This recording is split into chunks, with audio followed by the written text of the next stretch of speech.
Now, when we start talking about if somebody was to invade your house and take your house from you, or eliminate everybody in your house and take your house from you, that's not right.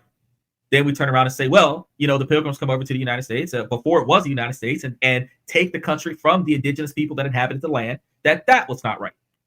But then you say that, well, the people who control the northern territory of the United States takes the southern territory from the United States, and that is right. And you justify that because the people in the southern part of the United States were involved in slavery. So because some of the people were not treated as well as other people, when those people were not considered people, those people were considered fools, the same way cows are considered fools. So when cows have rights, then everything that's been happening to cows for the past thousands of years will be considered wrong. Now, you're saying that what happened to the South was wrong. It's not the same. It's not uniform. If it was wrong when he took your house, if it was wrong when you took land from the Indians, then it's wrong when you take the South from the North. Because you took the territory of somebody else's territory. That's uniformism.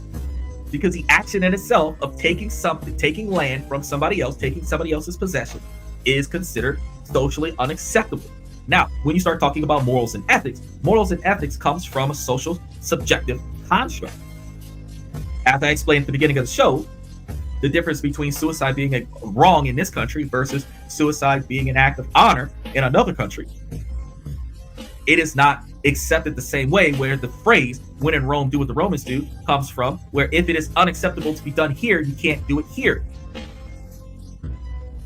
So it's only wrong here. It's only morally and unethically allowed here.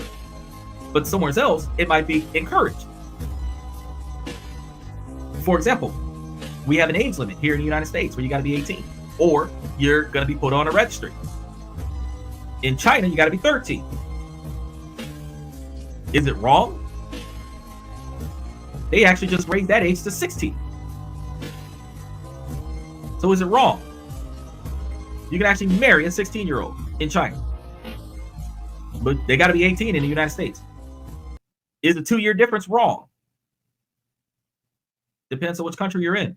If you're in the United States, you're not going very far with that, unless you get written consent from the parent. So the fact is that uniformism is not a social construct. Morals and ethics are a social construct. Uniformism is linear in all situations. It does not change. The outcome is still supposed to be the same outcome. The consequences are still supposed to be the same consequences. And the determination of morals and ethics, good or bad, is supposed to be the same